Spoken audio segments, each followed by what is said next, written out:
Thank you, Tom. Great to be here. Great to be back in Australia with old friends from the Spectator and from the IPA, and with John Howard. I regret the changes. While it's nice to be with so many old friends, I regret that some of the political changes that have taken place since I was last here. I was at a wonderful dinner that John organised with Tony Abbott and Dan Hannan and a lot of people on Saturday, and I was sitting next to a lady and she said, asked me where I'd come in from, and I said I'd flown in from Vancouver. And she said, I flew in from Vancouver too. The last time I flew in, I got terrible food poisoning. And I said, oh, that sounds terrible. And she goes, yes, I was thinking of going to hospital, but in the end I decided to ride it out and just wait until all the vomiting and diarrhea had passed. And I said, that's how I feel about the Labour leadership contest. So it was. So it's great. It's great to be back. I saw a tweet, by the way, the other day from an Australian called Damon, who seems to be enjoying my tour so far. He wrote, quote, "I now subconsciously mute the TV whenever Mark Steyn appears," unquote, which I wouldn't have minded, but I've actually only appeared on one TV show since I got here. I think I'm going to I'm going to double it. I'm supposed to be on Q&A next Monday, which Janet knows very well. I'm going to be on with Geoffrey Rush, the actor. I loved him in the King's Speech, which most of you probably know, the painful, harrowing, emotionally draining story of how he taught George VI how to speak in public without stammering. And I believe he's now doing a sequel, which is the painful, harrowing, emotionally draining story of how he taught Kevin Rudd how to speak in public without effing. It's apparently it's surefire Oscar bait.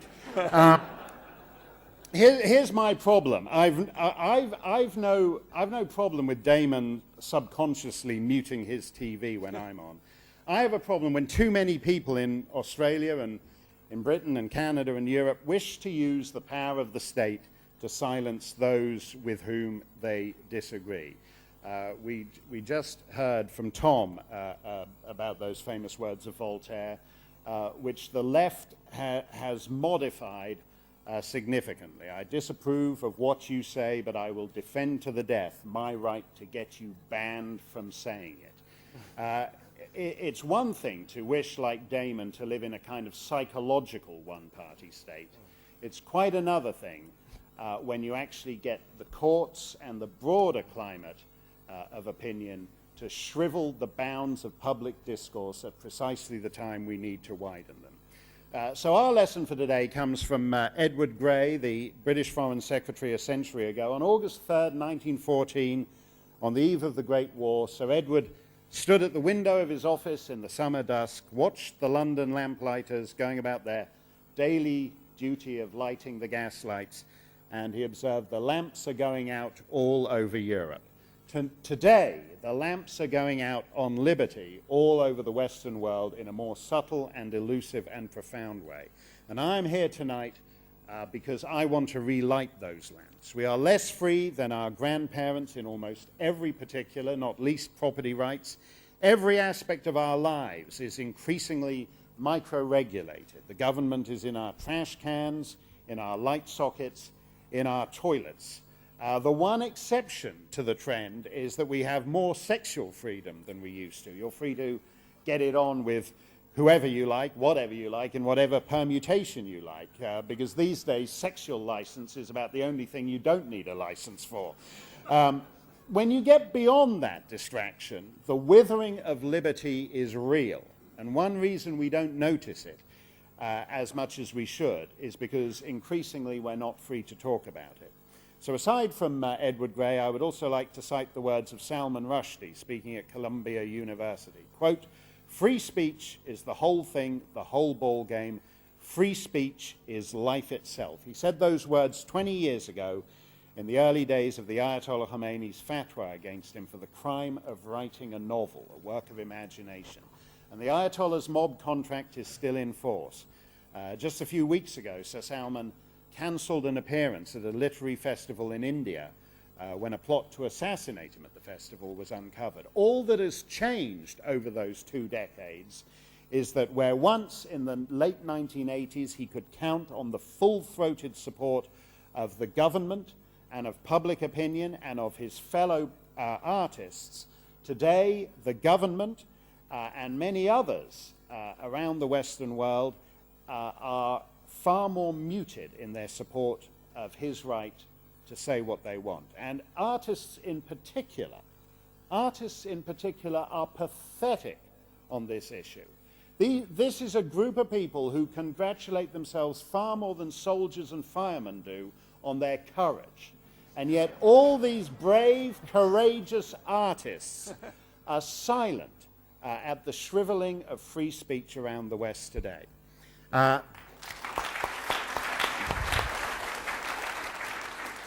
Like Andrew Bolt, I stand before you guilty of crimes against humanity. I always think that looks good on a chap's resume. And you'd be surprised how much work it brings in, too. And like Andrew, I beat the rap. Maclean's magazine and I were acquitted of, quote, flagrant Islamophobia for essentially political reasons. I'm not quite sure in what way flagrant Islamophobia is worse than just regular Islamophobia. I think it's an extra 10 to 15 years. I'm not quite sure what it was. But neither the British Columbia Court nor its travesty of a human rights code could withstand the heat of a guilty verdict, and so I was acquitted. I didn't seek this fight. But during the early skirmishes, a colleague who's also been called up before one of these human rights star chambers mused in an email about the difference between his own instincts and his high-priced lawyer's advice that he should be, quote, reasonable in order to, quote, get off the hook. And The Economist printed my response to him, quote, I don't want to get off the hook. I want to take the hook and stick it up the thought police's collective butt. And then I want to give it a twist. When a state apparatchik says you can't say something, that's all the more reason to say it again and say it even louder. Because you're not the issue, they're the issue. That was my advice to Andrew Bolt. That was my attitude with the British Columbia Human Rights Tribunal. Under their travesty of a human rights code, I'm guilty. Because the right not to be offended is now the greatest human right throughout the Western world. And the statutory penalty for my crime would have been a lifetime publication ban in British Columbia and de facto in the rest of Canada, because I wrote a book, which, as Tom pointed out, was actually a best-selling book. In Canada, it was a #1 bestseller. So the state is presuming to criminalize not just my writing, but the reading habits of mainstream Canadians. It's the same with Andrew Bolt. He's not the fringe. He's Australia's most read columnist. And so the state is presuming to criminalize not just Andrew's opinions, but those of thousands and thousands of Australians too, including all of you here tonight. The court is effectively saying your tastes are also criminal. As I say, Andrew Bolt's not the fringe, but let me start out on the wilder shores, because that's where all these crazy laws start. Some of you may be familiar with a fellow called David Icke, a former Coventry City goalie and a BBC sports presenter. I shared a BBC telly sofa with him once long ago. Anyway, David had a bit of a turn one day, and he called a press conference to announce he was the Son of God. And shortly thereafter, he concocted a grand conspiracy. He doesn't do as much sports presentation on the BBC as he used to. Don't look for him at the 2012 Olympic coverage. Shortly thereafter, he concocted a grand conspiracy theory to explain everything that happens anywhere in the world. David believes in a secret world government run by paedophile Satanist Illuminati, controlled by the Queen and the Bush family, who are, he says, reptilian humanoids descended from the blood-drinking space lizards of the star system Alpha Draconis. He claims that the late Princess of Wales confirmed to him that the royal family are shape-shifting space reptiles shortly before her mysterious death. He wrote in 2001 that the dear old Queen Mum was, quote, seriously reptilian. They've got to her, too. And if you're thinking, well, look, okay, if I steer clear of Diamond Jubilee events, I'm unlikely to run into any shape-shifting space lizards. It's not just the House of Windsor. All 44 American presidents have apparently been space lizards. I'm not sure about Australian prime ministers. I don't want to start a panic in the room or anything. But there's a lot of it about. Apart from the Queen and the presidents, space lizards, prominent space lizards include Bob Hope, Lady Gaga, and the country singers Chris Christopherson and Boxcar Willie. Any Boxcar Willie fans here tonight? Thank goodness for that. Now look, Her Majesty the Queen has never filed a libel suit against David Icke. As far as I know, she responds to allegations that she's a blood-drinking, shape-shifting space lizard by laughing the socks off her sinister reptilian feet about it. So instead, a man called Richard Warman, Canada's hate finder general, filed suit on Her Majesty's behalf, taking David Icke to court on the following grounds. Quote, he has taken all the conspiracy theories that have ever existed and melded them together to create an even greater conspiracy theory of his own. What benefit can there be in allowing him to speak, unquote? What benefit can there be in allowing him to speak? A long-time human rights bureaucrat thinks that it's the state's role to, quote, allow citizens to speak if they can demonstrate some, quote, benefit in doing so. With human rights like that, who needs lack of human rights? We didn't notice it at first because the human rights establishment was just shutting up neo-Nazis who don't like Jews and fundamentalist Christians who disapprove of gay marriage, and whiling away the idle moments in between by chastising a few kooks who think the royal family are giant space lizards. But if you give the state extraordinary powers, they always start at the fringes of society and they always move inward. We all know the famous words of Pastor Martin Niemöller. First they came for the communists and I didn't speak out because I wasn't a communist. Then they came for the Jews and I didn't speak out because I wasn't a Jew. Then they came for the guys who think the Queen is a vampiric shapeshifter from Alpha Draconis. And I didn't speak out because I suddenly noticed the Prince of Wales and Lady Gaga had pounced on my 9-year-old and were drinking his blood. David Icke is a weirdo, but the hack bureaucrat who thinks that the state has the jurisdiction to, quote, allow citizens to speak is a far bigger weirdo, and he's a weirdo with government power. I would rather take my chances with a shape-shifting space lizard than an endlessly morphing, ever-expanding star chamber that shames some of the oldest, freest societies on the planet.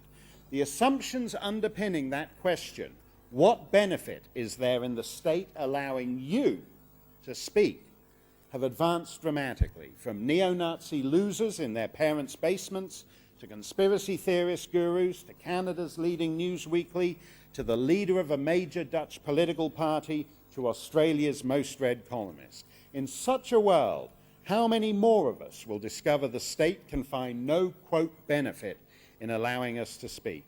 The response of the European Union Commissioner for Justice, Freedom and Security to the Danish cartoons crisis a couple of years ago was to propose a press charter that would oblige newspapers to exercise, quote, prudence on certain controversial subjects.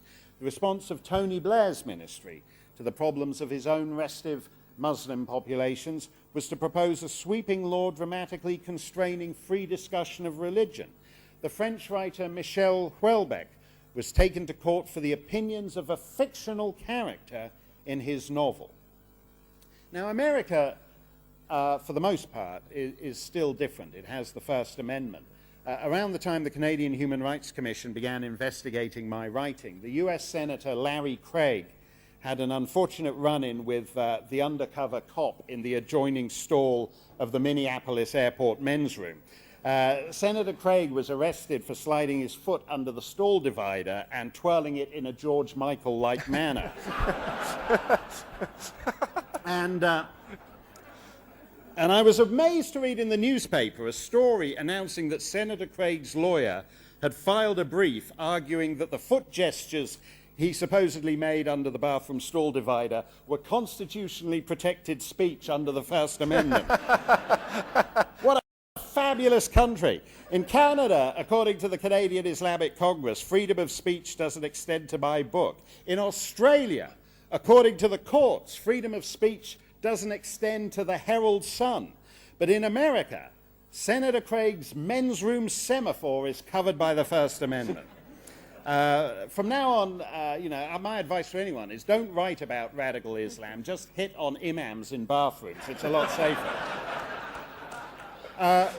So three cheers for the First Amendment. But in practice, for anything but public bathroom foot courtships, in practice, the shriveling of free speech in the rest of the West has led to self-censorship in America too, to the point where a book on the Danish cartoons published by the Yale University Press, arguing that the controversy over the cartoons had been widely overstated, did not even dare to show them.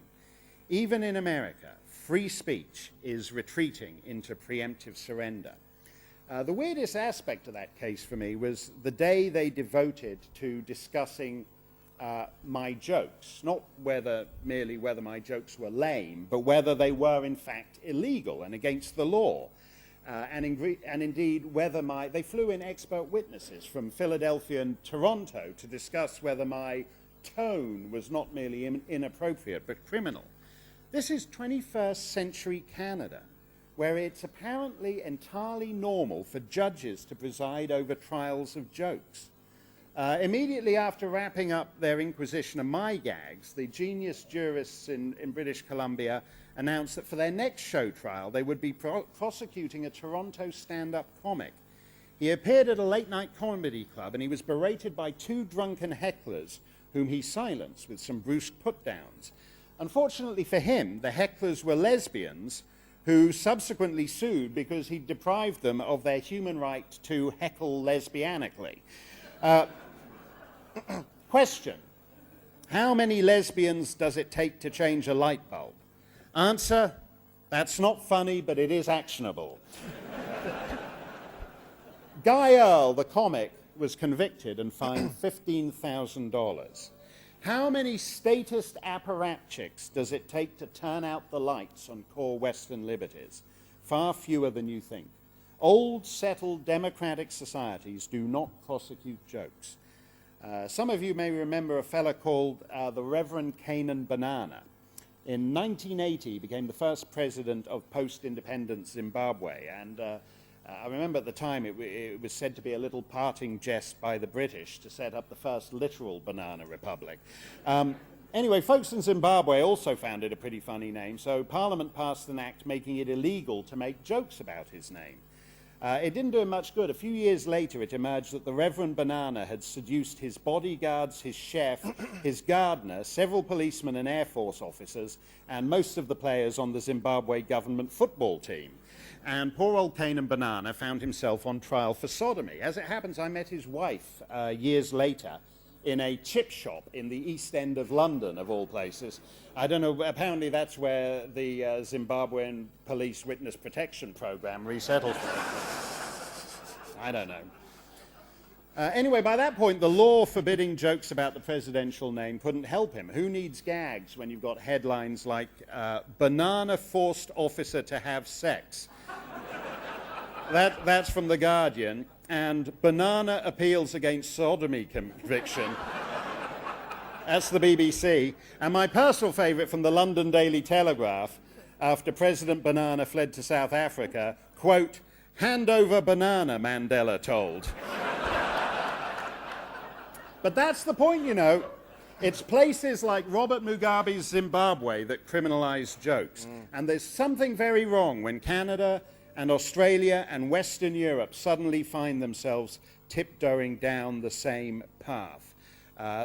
One of the greatest novels ever written about totalitarianism is Milan Kundera's first novel, The Joke, about a man whose life is destroyed in the early days of communist Czechoslovakia by an ill-advised joke.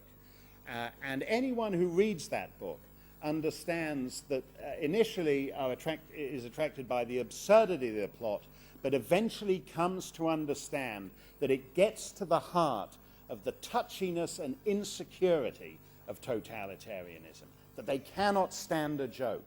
What is wrong with us today that our societies are so insecure and so touchy that we now prosecute jokes? Lars Hedegaard, Andrew Bolt, whatever one feels about that judgment, at least made it in the public prints in a newspaper column. It's a very fine line between prosecuting Andrew Bolt and then going on from that to actually attempting to police the private opinions of people. Lars Hedegaard in Denmark was tried, acquitted, and then retried, convicted, and fined 5,000 kroner for some remarks about Islam's treatment of women made in his own home and, as he thought, in private, but taped and released to the world. Tried, acquitted, retried, convicted, and fined 5,000 kroners for a conversation, a private conversation in his own home. The Reverend Stephen Boysoin was convicted of the heinous crime of writing a homophobic letter to his local newspaper and was sentenced by the aggressive social engineer who serves as Alberta's human rights commissar to a lifetime prohibition on uttering anything, quote, disparaging about homosexuality ever again, in sermons, in newspapers, on radio, or in private emails and letters. Note that legal concept, not illegal or hateful, but merely disparaging. Dale McAlpine, a practicing Christian, was handing out leaflets in the English town of Workington and chit-chatting with shoppers when he was arrested on a public order charge by Constable Adams, the gay, lesbian, bisexual, and transgender community outreach officer. Mr. McAlpine had been overheard by the officer to observe that homosexuality is a sin. "I'm gay," said Constable Adams. "Well, it's still a sin," said Mr. McAlpine. So Constable Adams arrested him for causing distress to Constable Adams. Even under the insane CCTV-monitored postmodern hell of contemporary Britain, where everything is policed except crime, getting arrested by the gay outreach officer for the crime of causing emotional distress to the gay outreach officer is far weirder than David Icke and his space lizards. No member of the public actually complained, but as Constable Adams pointed out, Mr. McAlpine was talking, quote, in a loud voice that might theoretically have been overheard by others. And we can't have that, can we? So he was fingerprinted, DNA sampled, and tossed in the cells for 7 hours. You know, when I was a lad, the old joke about the public toilets at Piccadilly Circus was that one should never make eye contact with anyone in there because the place was crawling with laughably unconvincing undercover policemen in white polo necks with policemen's boots sticking out from underneath their tight leather trousers, just itching to arrest you for soliciting gay sex. Now they're itching to arrest you for not soliciting it.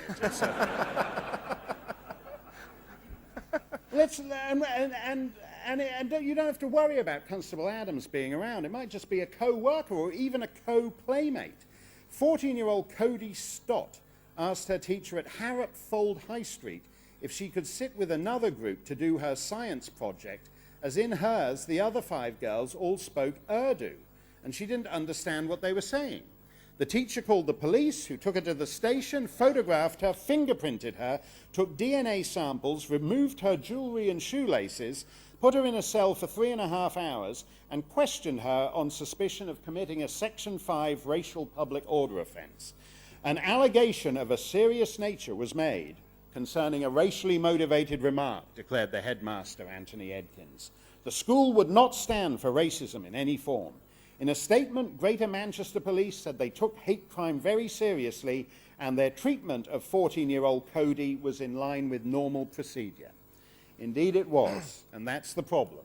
And you don't even have to wait until high school. The government-funded National Children's Bureau in Britain has urged nursery teachers and daycare supervisors to record and report every racist utterance of toddlers as young as 3. Now you're thinking, wow, the British education system must be going gangbusters if 3-year-olds are capable of coherent racist statements. What are these? Well, for example, if children, quote, react negatively to a culinary tradition other than their own by saying yuck, that could be a clear sign that they're incipient racists. Yuck, yuck. That's one monosyllable. That's 3 letters. That's 1 letter less than, what's that? No, it's the same number of letters as, what's that Australian shampoo? Muck. Is that right? Is the Australian shampoo Muck? If your hair, yeah, M-U-K, that's it. So this is the same. Y-U-K. 3 letters, 1 syllable, a hate crime. A racial hate crime. This isn't just nuts, it's actually profoundly wicked. It's actually evil. The Constitutional Council in France today has just struck down a hate speech law criminalizing denial of the Armenian genocide. President Sarkozy immediately announced that his government would be redrafting that law with a view to reimposing it. And Monsieur le Président gave a statement saying that he took genocide very seriously and he was not prepared to let this law go. I take genocide seriously. I do not take laws criminalizing genocide seriously. I think if a man is foolish enough to deny the Holocaust, he should be reviled and he should be mocked and he should be jeered at and he should be humiliated. All the things that are in fact forbidden for Andrew Bolt to do under Australia's race laws. We actually need more of what he was convicted of. We actually need more humiliation and more mockery. And instead, President Sarkozy is presuming to put even more conversational topics off limit.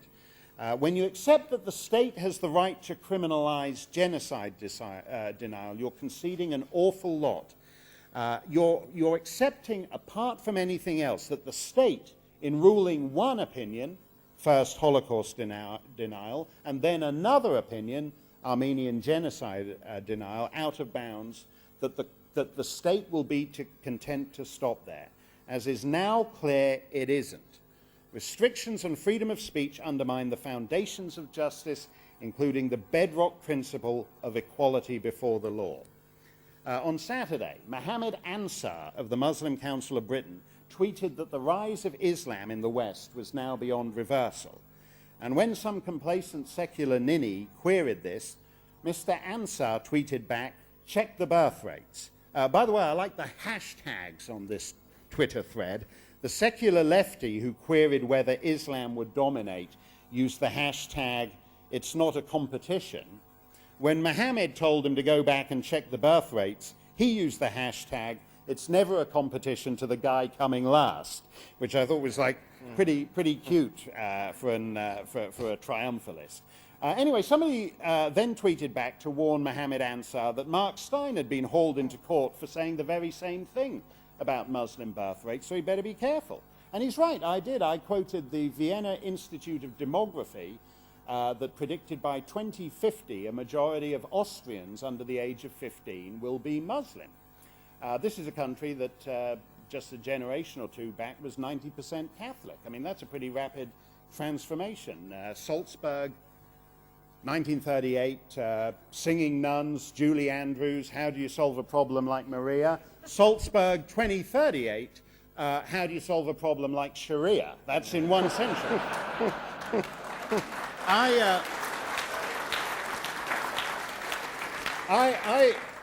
So I said that, and I wound up in court. But we all know Mohammed Ansar doesn't have to worry about that.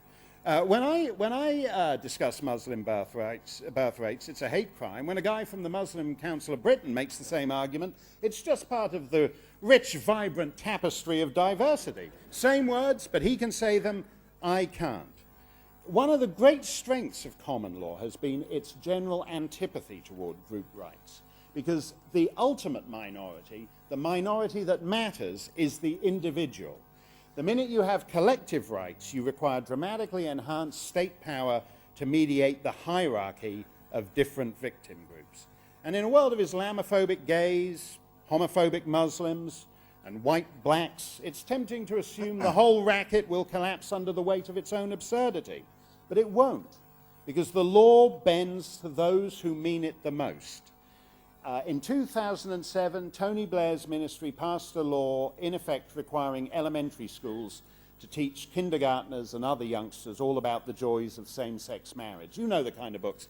Heather Has Two Mommies, King and King, in which a handsome prince goes looking for a bride, meets three lovely princesses, but eventually marries one of the princess's brothers, and they reign happily over their magic fairy kingdom together. Now, when evangelical Christians object to these books, they're told, you Squaresville cats need to get with the beat, daddy-o, because we ain't changing anything. You've just got to accept that this is the way it is. In Bristol, England, when the Muslim parents at the primary school objected to these books, the city council caved in nothing flat and yanked them from the school. It's an interesting lesson, not just in the internal contradictions of multiculturalism, but on which side is likely to win. If it's a choice between Heather Has Two Mommies or Heather Has Two Imams, bet on Heather Has Two Imams, or Heather has four mommies and a big bearded daddy who wants to marry her off to her cousin from back in Pakistan. You know, this is, and we all know why they pulled them from the shelves, because of the nature of the complainants. At precisely a time when we ought to be encouraging broader, freer speech, Western governments are actually incentivizing groups who threaten violence and are known to threaten violence. Nothing good can come of that. I've had enough of hack officials telling me what I can say on matters large and small. I don't want a world where the state tells you what you can write, what you can sing, what you can joke, what you can think. The lofty idea of the war on racism is gradually turning into a hideously false ideology, the French philosopher Alain Finkielkraut said in 2005. And this anti-racism will be for the 21st century what communism was for the 20th century, a source of violence, unquote. Just so. Let us accept for the sake of argument that racism is bad, that homophobia is bad, that Islamophobia is bad, that offensive utterances are bad, that mean-spirited thoughts are bad. So what? As bad as they are, the government criminalizing all of them and setting up an enforcement regime in the interests of micro-regulating us into compliance is 1,000 times worse. As John Milton wrote in 1644, "Give me the liberty to know, to utter, and to argue freely according to conscience above all liberties." Or as an ordinary citizen said to me after I testified on behalf of free speech to the Ontario Parliament at Queen's Park, "Give me the right to free speech, and I will use it to claim all my other rights."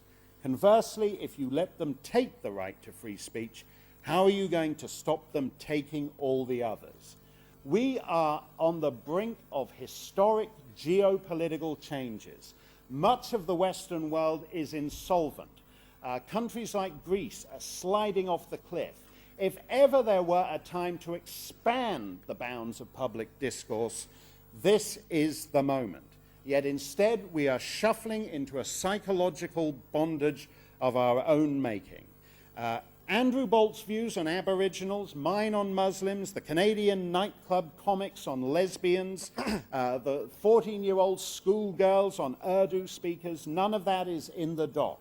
What is at issue is the state and a big chunk of the establishment in the Western world, its eagerness and willingness to silence opinions of which it does not approve. We have lost so much already.